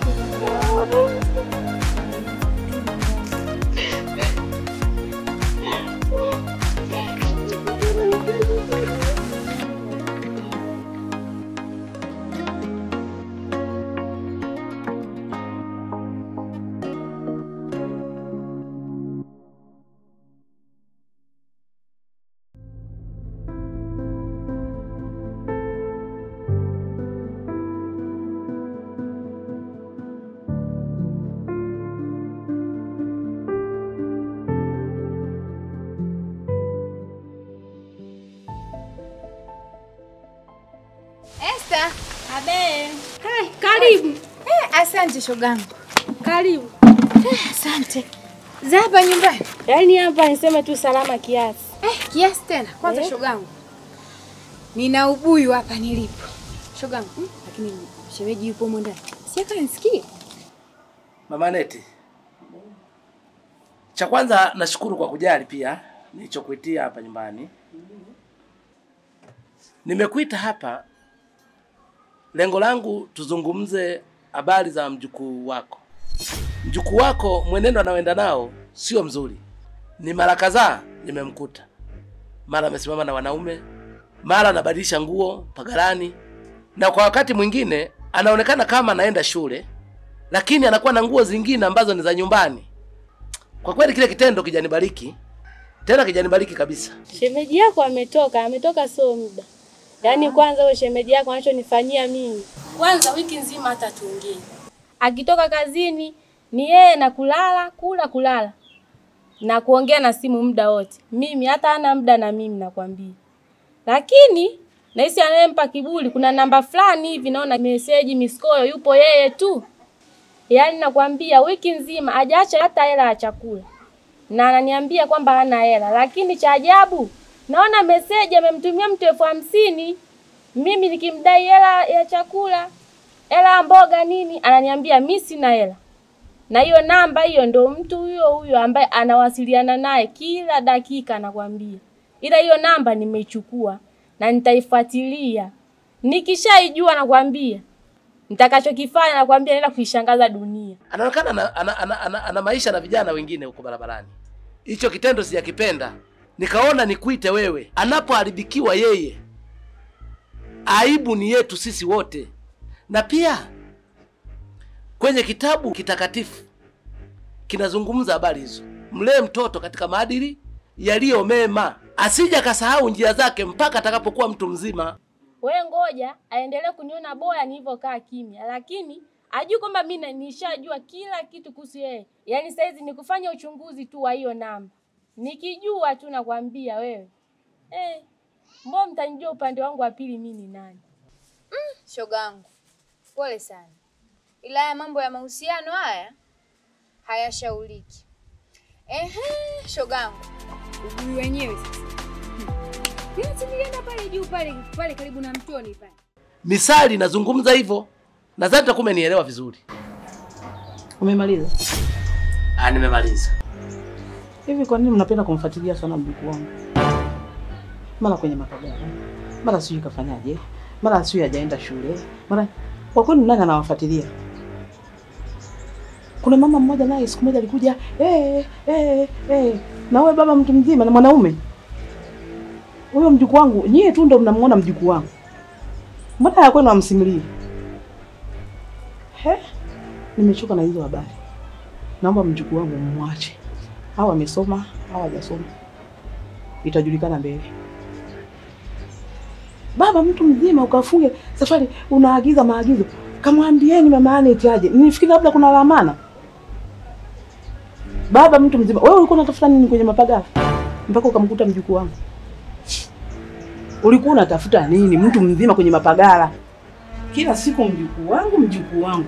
Hivi wanadamu nyewe mkoje? Baba mtu mzima unamfuatilia mjukuu wangu kafanya nini? Mnakuwa wambea kama wanawake.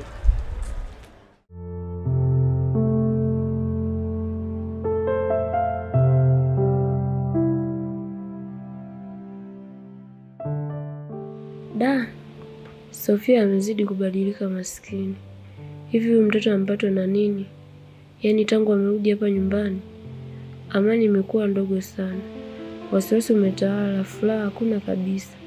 Na najua kinachomharibu zaidi ni yule rafiki yake Maria. Sasa nitajua cha kufanya. Wewe ngoja, siwezi kukubali.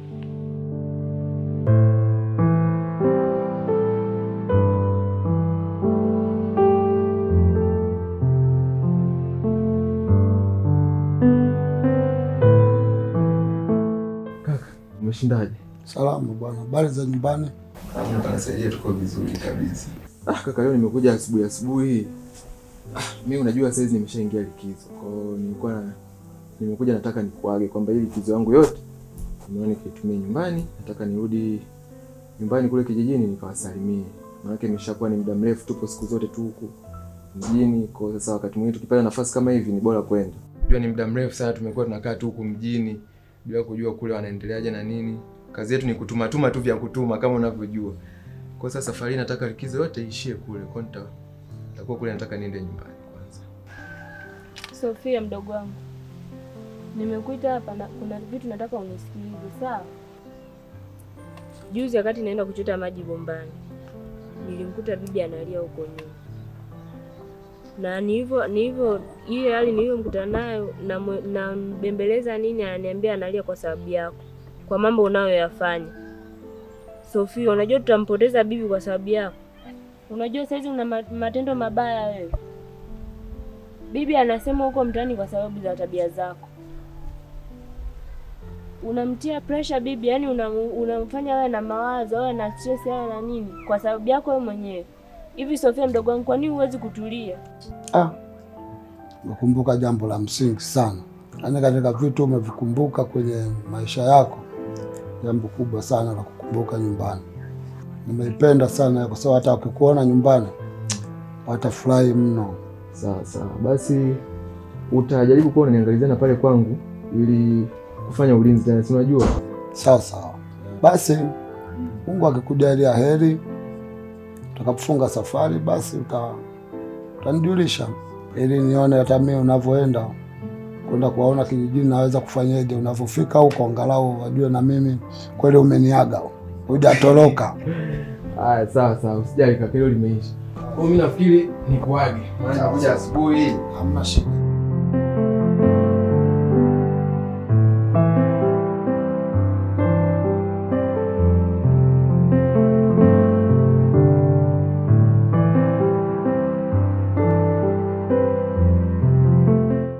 Sawa, nimekuelewa dada yangu. Ameingia na amenikaa sawa.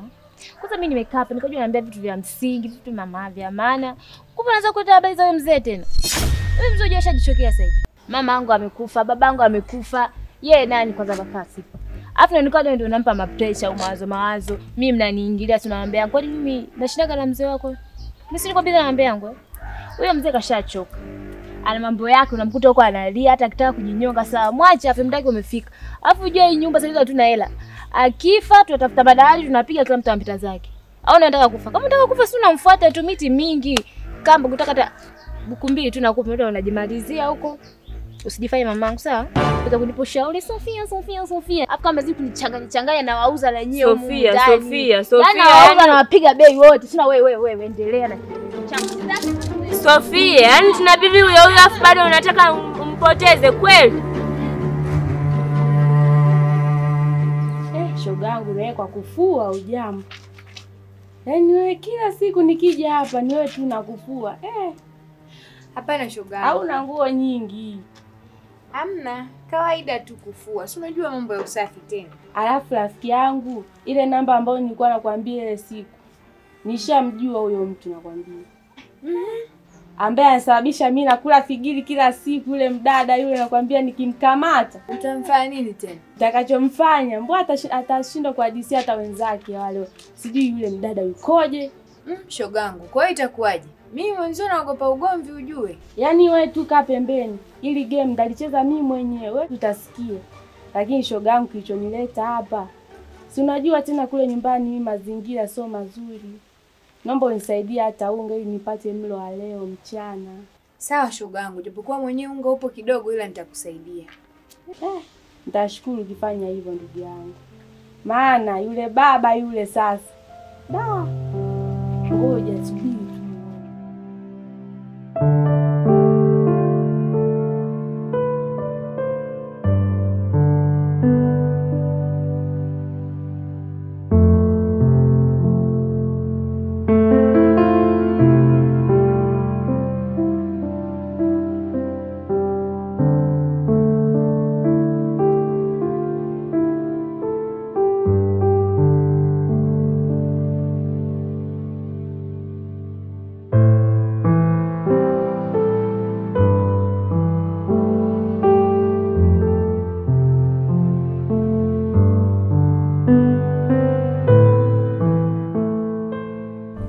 Maria, niambie.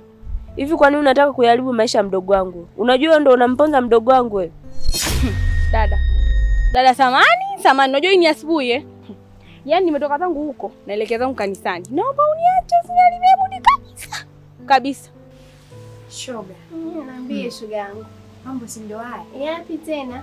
Mwanzo siku sio nyingi. Naenda kwangu. Kwako tena? Kwako wapi huko? Naolewa. Unaolewa?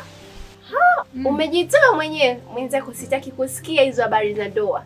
Acha nijitulizie zangu mama. Wenye ndoa yanawashinda.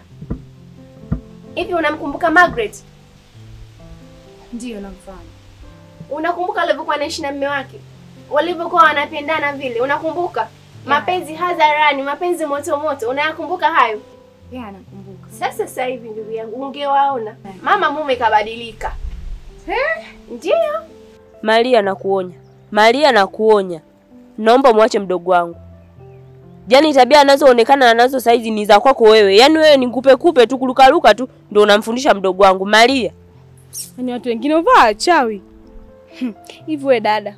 Huyo Sofia angekuwa anaona umuhimu wenu nyewe, si angekana nyie huko. Si angekana nyie huko. Asingekuja kwangu. Ameona umuhimu nafaa naweza. Ndio maana ananitafuta na ninaongea naye. Mkiona ni vipi? Na faidi kaeni naye wenyewe, sio kuniletea hizo bla bla bla zako sizihitaji, sawa? Alafu nikwambie kitu dadangu, ukiona maisha yamekushinda nitafuta, sawa? Na imani hivyo ulivyo utatoboa na utabadilika.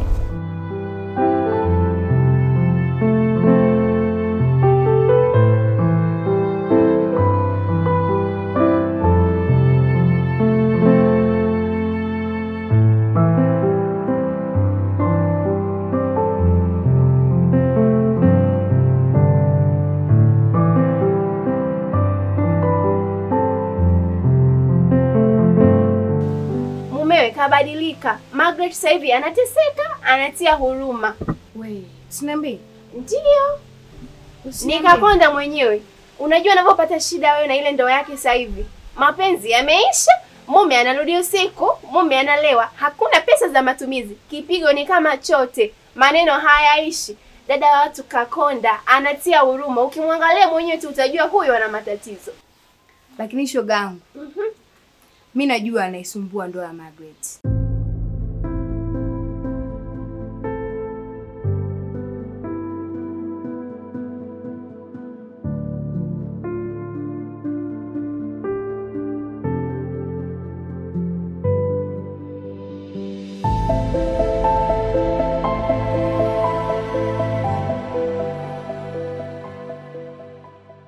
Ni nani huyo?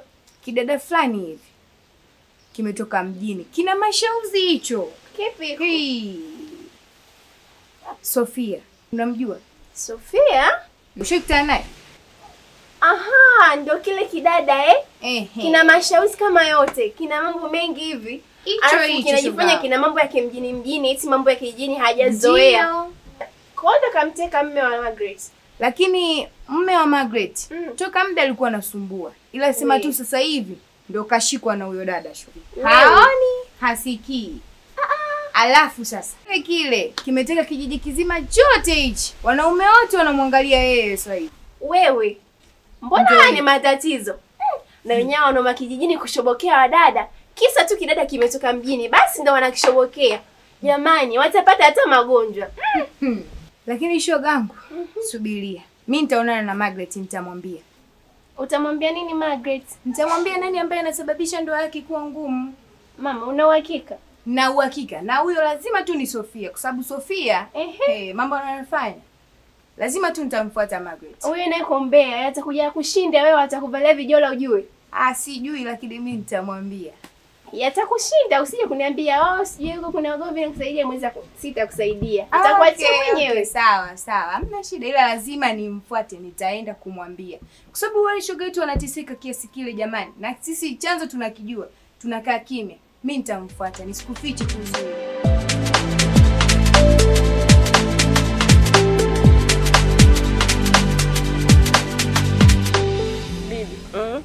Hivi unajua sasa hivi Sofia mbadilika sana, yani mpaka nashindwa nifanyeje. Sofia amekuwa tofauti kabisa. Yaani sio Sofia yule tunayemjua.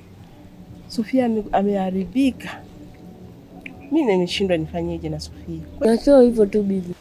Ukimwambia fanya hiki hataki. Shambani ndo kama hivi. Haya, kuna siku nilikaa na Sofia kwa ajili ya kumwelekeza. Lakini alinijibu tafikiri mimi ni mdogo wake. Yaani kuna maneno mengi yanaongelewa huko mtaani. Ungekuwa unazurura. Sasa sijui tufanyeje sasa. Sielewi nifanyeje Sofia. Yaani mimi nashindwa hata la kufanya.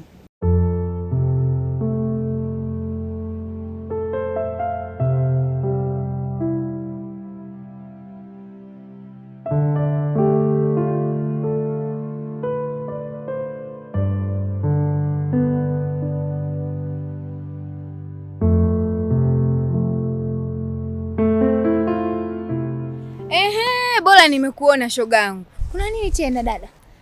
Mungu ana makusudi yake bwana. Bibi yangu tumpeleke kwa mwenyekiti akaongee naye. Kwa mwenyekiti? Labda tumpeleke kwenye maombi bibi. Hapo kwenye maombi, hapo umesema. Yaani kwenye maombi ndio tumpeleke. Kwa sababu kule ndio atapata msaada. Huko kwa mwenyekiti zaidi ataenda kumtukana tu mwenyekiti wa watu. Kwa hiyo saa hizi ni kumtafuta mchungaji aje muombe. Unajua ananirudisha sana nyuma, nikumbuka wazazi wake walivyokuwa. Yaani ananirudisha nyuma sana. Na waza sielewi nifanyeje. Yaani sijajua. Kuna nini? Nina habari zako hapa. Tena ni muhimu sana na zitakusaidia wewe. Sema kwa sababu nawahi huko. Kwa hiyo kesho fanya juu chini uje nyumbani. Hakikisha kesho haipiti bila mimi na wewe kuonana shogangu. Sawa Sawa dada, nimekuelewa. Okay, sawa.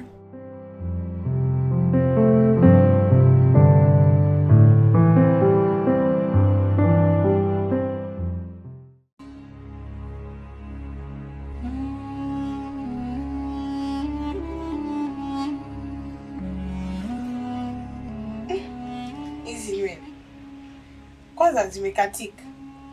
2 kufumua ni kazi. Kuna nini mnaambia kwa mnasukana naye? Alikuwa anasuka shogangu, alikuwa anikaza huyo. Karibu shogangu.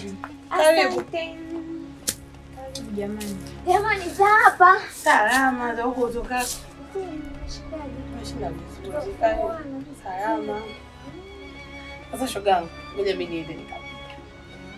Nimekufumua baadaye nitarudi kukusuka. Usikae hivi utatisha shogangu. Aya poa shogangu. Baadaye basi usisahau. Wewe ukufukuza. Hata usipenda mambo ya kawaida. Kwa hiyo tukatunze ndoa. Aya shogangu, nakusubiria baadaye. Aya poa baadaye. Aya. Dada nimekuja. Kama ulivyoniambia jana kwamba una shida na mimi. Mama, nikwambie mjukuu wako nilichoambiwa huko shuleni. Sijaamini. Uwezi amini Mariamu ana matukio mengi mpaka nikaa nashindwa kabisa kuyasikiliza, mengine ananiumiza tu. Mariamu haendi shuleni. Wanasema anakunywa pombe.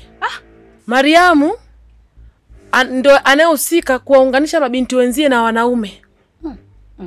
Mariamu ndio binti ambaye anatumika kwenye haya magenge ya kiuni shuleni.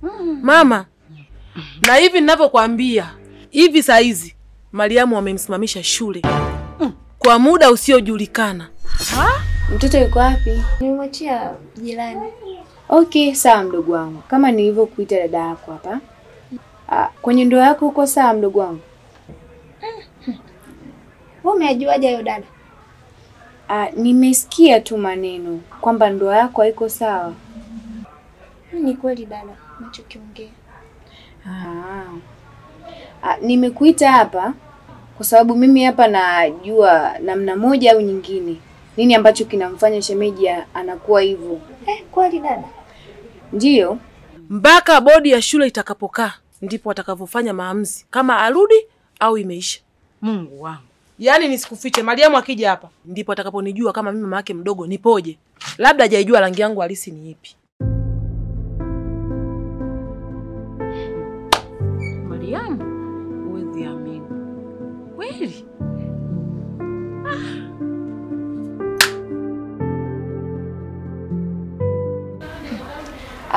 Shemeji, kuna dada ambaye namuonaga naye sana hapa, na huyo dada amekuja hapa kijijini sio muda mrefu sana. Na sio mara ya kwanza mimi kumuona, nimemwona kama mara 3 au mara 4. Ndo anayemsumbua mume wangu? Yule ndiye anayemsumbua mume wako na ndo ambaye anafanya wewe unakuwa hivi. Nashukuru dada kwa kuniambia. Hilo mimi nitajua mwenyewe. Mimi ngoja nikuache. Okay, sawa mdogo wangu. Haya.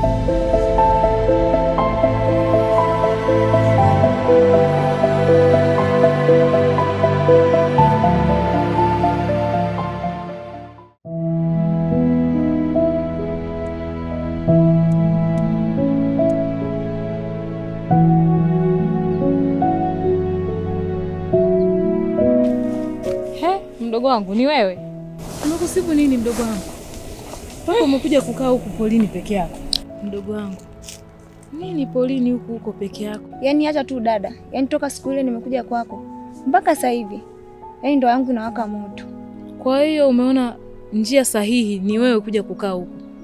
Utakuja kujiletea matatizo mdogo wangu, shetani atajiibua. Hebu angalia huku unavyotisha huku. Uko peke yako.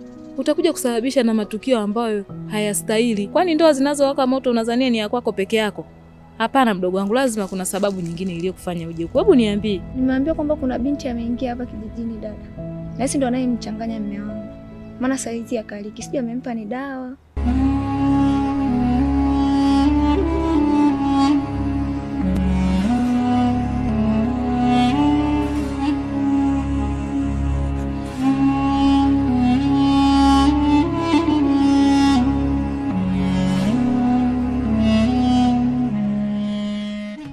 Binti.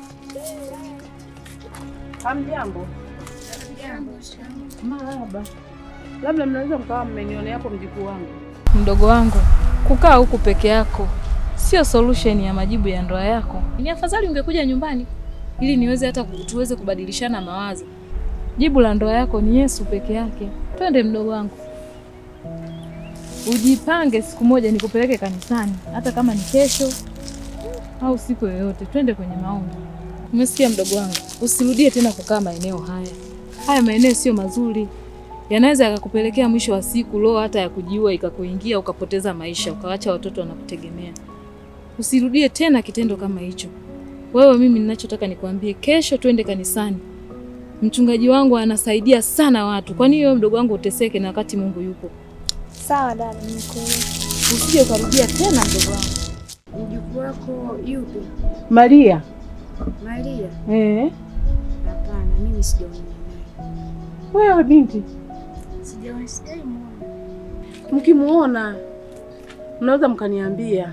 Ameondoka katika mazingira ya kutatanisha, hajulikani yuko wapi. Sawa. Basi sawa. Haya, nashukuru. Haya, asanteni.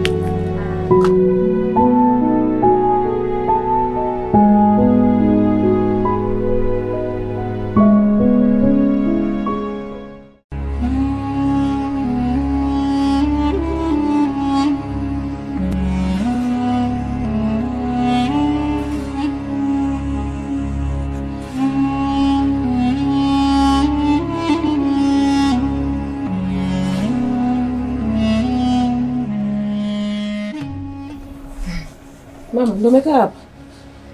Ndio mwanangu.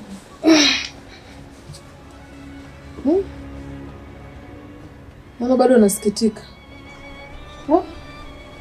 Yaani mwanangu, sikutegemea kabisa jinsi nilivyokuwa naishi na Maria alivyokuwa ananiaminisha. Nilimwamini sana mjukuu wangu, lakini katika hili sipati majibu. Yaani swala la Maria hakupotea. Yaani nilikuwa najua nakuja kijini kwa ajili ya kufurahia na ndugu zangu. Matokeo yake yanakuja kuwa kama hivi. Yaani laiti ningejua kama kunakuja kuwa na matatizo, bora nisingekuja tu. Yaani nasikitika sana mtoto huyu. Mpaka nifikia hii hatua si unaoga nini mtoto. Yaani amepotea utani sana. Hakuna, kila unayemuulizia anakwambia mimi sijui. Kila unayemuulizia hakuna anayejua taarifa za Maria. Kwani na serikali za mitaa umeshaenda kuwajulisha? Wenyewe wanasemaje? Napo mwanangu wanasema hawajamuona. Kila ninayemuuliza anasema sijui, hawajamuona. Sasa sijajua ameelekea wapi Maria huyu. Ila hapo kazi. Sijapata kuona.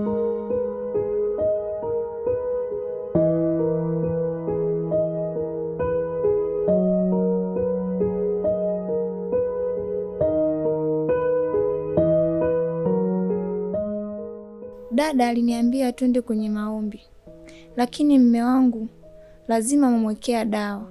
Sasa nitajua namna ya kulimaliza hili.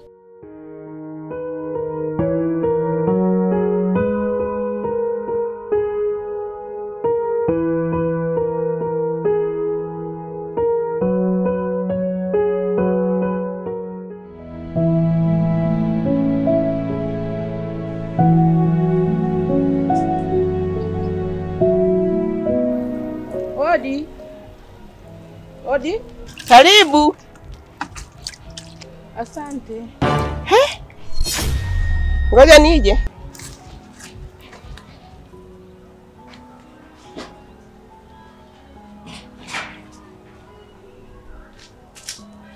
Karibu. Asante. Habari za leo? Asante. Habari za leo mama? Nzuri. Mnaendeleaje? Salama. Za huko mlikotoka? Huko mbaya bwana. Mbaya nini? Nina shida. Naomba tukae. Kwanza? Yaani wewe una shida? Leo una shida kwangu? Ndio. Karibu tukae.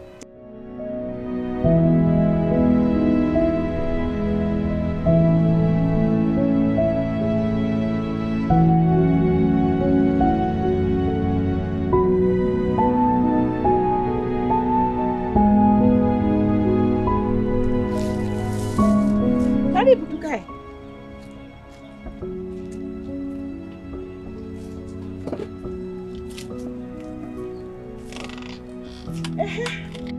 Samahani ndugu yangu, nimekuja. Nina shida. Shida? Ndio, nina shida. Shida yako nimeshaijua. Mume wako anakusumbua sana. Na sasa hivi ana mwanamke mwingine. Si ndio? Ndio. Sasa wewe unafikiri nini tufanye? Mimi nataka unisaidie kwa huyo mwanamke anayefanya ndoa yangu isumbue. Ikiwezekana umuue. Ulishawahi kuua? Hapana.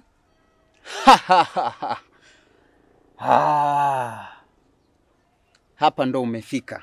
Yaani hapa nilipo mjukuu wangu leo ni siku ya 4, hayupo nyumbani. Sielewa hata ameenda wapi. Hivi kwa sababu naongea na mjukuu wako. Maana nimekuja hapa kwamba labda anaweza kawa ameonekana labda yupo kwa rafiki yake huku. Umeanza? Amefika huku afanye nini kwangu? Wewe unamfuata kwangu mimi huko. Mimi mwenye kutamani vimini. Mimi mchawi wa mjukuu wako. Aje kufanya nini kwangu huko? Wewe mama Aneti, unanitafuta unajua? Unanitafuta sana we mama. We ni rafiki yangu sana sana. Lakini wewe ulichonijibu pale, wewe uliona ni sawa? Mimi natamani vimini vya mjukuu wako. Mimi ni mchawi kwa mjukuu wako. Uliona ni sawa? Ulifurahi sana kunitukana mimi eti? Leo natafuta ushauri kwangu. Mimi nikwambie nini sasa, mimi nisemeje? Unanifukuza kama mbwa, nenda. Leo hii umekuja kwangu mimi kutafuta ushauri. Swala dogo sana hilo. Kwa hiyo hapa naona kuna kitu inatakiwa tufanye ambacho wewe unakitaka. Si ndio? Ndio. Tega mkono.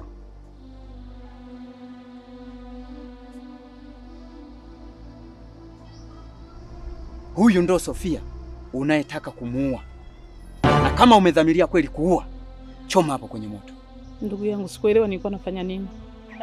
Nisamee ndugu yako. Maneno yanaweza kakuzunguka, hakuna wa kukwambia. Lakini yakikufika wakati imeshaharibika kabisa. Ndio maana mimi niliwahi kwako. Sikujua. Amenipelekesha yule mtoto, amenipelekesha, nilikuwa sijui. Naomba unisaidie tu ndugu yangu. Nilikuwa sijui mtoto yule alivyokuwa anafanya nyumbani. Alikuwa ni mwema.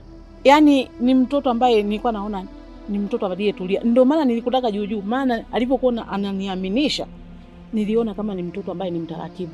Naomba unisamee ndugu yangu. Kibanzi changu sikukiona. Naomba unisaidie, unisamee ndugu yangu. Mimi nimeshakusamea kabisa, kutoka moyoni mwangu nimekusamea. Basi ndugu yangu, kwa kuwa umenisamea na kushukuru sana. Nashukuru sana. Usije ukanitenga ndugu yangu, tuendelee na urafiki. Hao wajukuu zetu wanataka kutukosanisha, lakini naomba Mungu atusaidie turudi katika urafiki kama tulivyokuwa zamani. Naomba unisamee sana ndugu yangu. Usije ukasita kuniambia hata siku nyingine. Nimejifunza. Haraka! Kama moshi unavopotea, ndivyo anavopotea. Si ndio? Kesho huyu hapa haamki. Kuna dawa nitakupa, uende ukamwage kwenye nguo zake marehemu. Ukifika pale usiongee na mtu yoyote yule.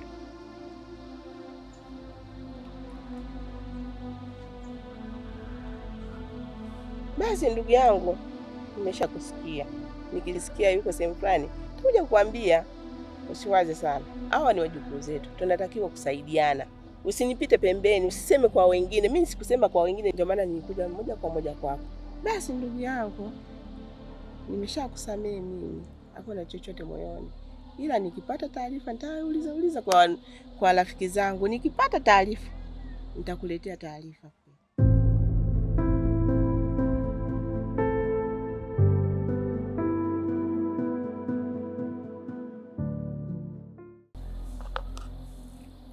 Nenda kamwage kwenye maiti kabla hawajaenda kuzika. Inatakiwa uimwage. Nadhani tumeelewana. Ndio.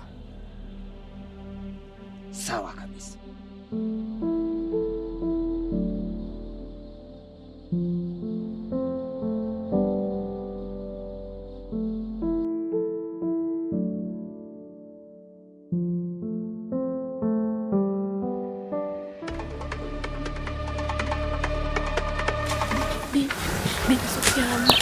Aamki. Aamki Sofia, nimemjaribu kumtikisa lakini haamki. Umemwambia kaoshe vyombo? Mikono hivi nikinania natupa tu. Hata moyo haudundi, bibi tu tukamwangalia.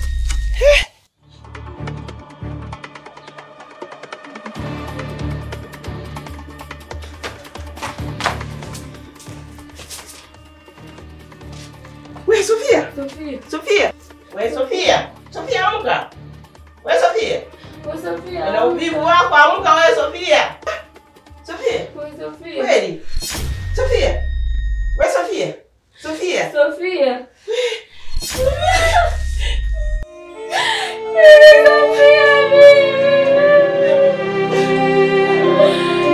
Sofia, unacheza na nini dadako Sofia?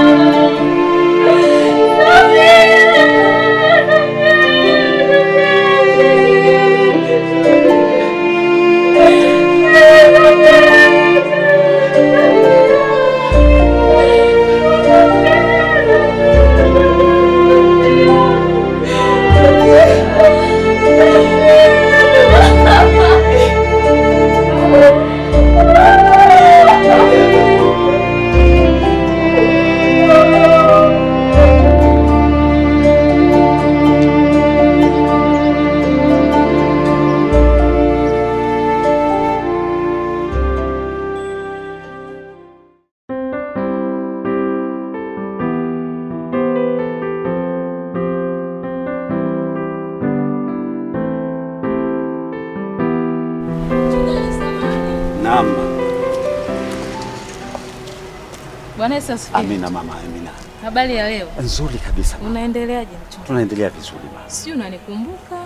Nina kumbukumbu kidogo kama sura inakuja kama tulionana kwenye kwa mchungaji Mwalwanda kwenye mkutano. Sawa kabisa, kweli mchungaji. Ni kweli. Nilikueleza kwamba mdogo wangu anapitia changamoto na hali yake inampelekea mpaka naona kama haendi sawa. Hivi safari ulikuwa naona nilikuwa nakuja kwako. Nahitaji mambo yako kwa mchungaji juu ya mdogo wangu.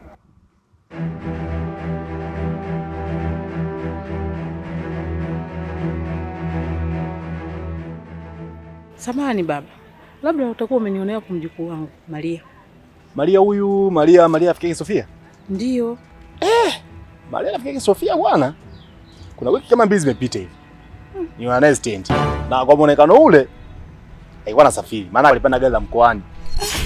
Sasa analibeba begi, sasa sikujua anaenda wapi, mpaka sikumuuliza sana.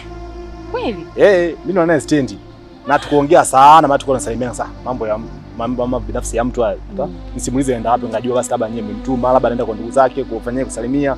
Unajua likizo sasa hivi. Sasa unajua. Bado anasumbulia mpaka saizi toka uliponiambia wakati ule. Yaani mpaka sasa hali yake naona inazidi tu kubadilika, sijui kuna shida gani. Yaani nashindwa hata kuelewa. Hivi saizi nimemwacha nyumbani pale. Nilikuwa naomba mchungaji maombi yako. Yaani yuko tayari kumpokea Yesu Kristo kuwa mwokozi wake, na kama atakuwa tayari basi ataponywa. Yesu Kristo atamponya. Mchungaji, mimi nadhani hili swala wewe unaweza mchungaji. Akikuona unaweza ukasaidia. Japo nilikuwa naenda hivi, nilikuwa naenda safari kwenye mkutano mwingine huko, lakini hebu twende tumuone kwanza, tutangulize hivi. Nashukuru mchungaji. Karibu. Asante tu. Nashukuru mchungaji. Nimetafuta sana baba. Tumeenda polisi, tumeenda ofisi ya kijiji. Yaani kila sehemu nimetafuta, hamna. Kumbe alipanda gari. Basi mimi nikajua anasafiri, basi ni safari tu. Kumbe nilikuwa naondoka, anatoroka. Ametoroka. I see. Hivi tumetafuta sehemu zote. Nashukuru kwa taarifa baba. Sawa, maana shida. Asante. Pole lakini. Asante baba wangu. Asante. I see. Poleni bwana. Asante.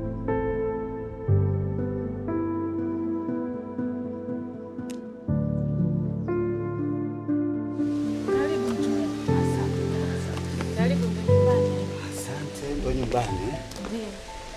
Asante, binti mwenendo huyu. Mama. Ole binti yangu.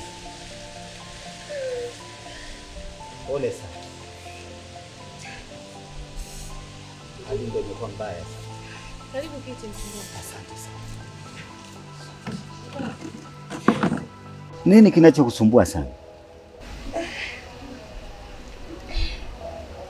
Naumwa. Mchungaji, niseme tu kweli. Baada ya ndoa yangu kunisumbua, imenisumbua sana na nimehangaika sana. Baadaye nikajua kwamba kuna binti anayemsumbua mume wangu. Kaenda kwa mganga. Nikamwambia mganga ili tumuue.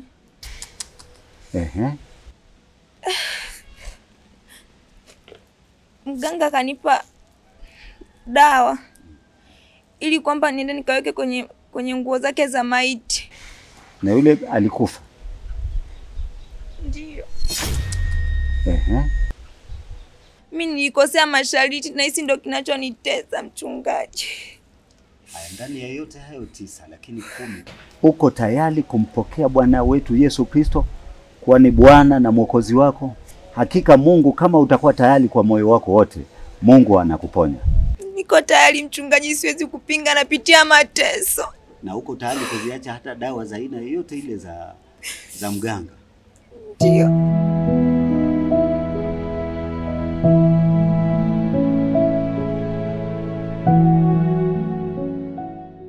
La, sikutegemea kabisa jinsi alivyonifanya Maria. Sikutaka kuwasikiliza watu wanavyonishauri.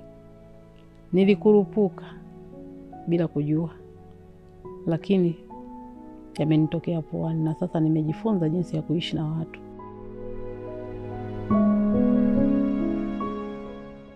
Cha hukumu. Kwenye kitabu cha hukumu. Uandike jina langu. Uandike jina langu kwenye kitabu cha uzima. kwenye kitabu cha uzima. Naomba unisamehe. Naomba unisamehe. Sema amina. Amina. Sasa tuombe. Utakaa hivyo hivyo kwa sababu unaumwa. Baba mtakatifu, katika jina la Bwana wetu Yesu Kristo, namkabidhi huyu binti machoni pako mbele zako, kwa sababu ametenda dhambi zote na yake yote aliyoyatenda kinyume na utaratibu wako. Baba amekiri mbele zako kwamba uweze kumsamehe, lengo kubwa aponywe magonjwa yake. Naomba uponyaji juu yako Kristo, mtembelee katika damu, katika nyama, katika mfupa, katika mishipa, katika viungo vyake vyote. Mbinu zote za waganga na madawa yote ya kila aina na yakemea na yapishilia mbali, yashindwe katika jina la Yesu Kristo kupitia moto wako ulao. Bwana ukamtawale na kuweza kumiliki sawa sana mapenzi yako. Tangu sasa kajisikie mzima kupitia damu yako uliyomwaga Kalvari. Ni kupitia jina lako Yesu Kristo tunakabidhi mikononi mwako, tunaomba na kushukuru. Tunategemea uzima wako tangu sasa, awe mzima na ainuke kupitia jina lako Yesu Kristo uliye hai. Na sasa sirudie katika maovu tena, ila akute wewe aendelee katika uzima wako. Kupitia jina lako Yesu Kristo naomba nikishukuru nikiamini atakuwa mzima sasa. Amen. Basi mama, tangu sasa nafikiri utaanza kupona toka mzima. Unajisikiaje sasa? Unajisikia vizuri. Kuanzia sasa utaendelea kuwa mzima na ndoa yako itakuwa salama na mtaishi kwa amani na mumeo. Mungu atapigania katika kila jambo. Mungu akulinde na Mungu akupigania. Asante. Amina. Asante sana. Asante sana. Mungu akubariki sana. Amina. Na imani Mungu tu atafanikisha mambo. Amina, amina. Haya basi mimi niende niwache. Haya, asante mchungaji. Asante sana, asante. Nashukuru. Amina.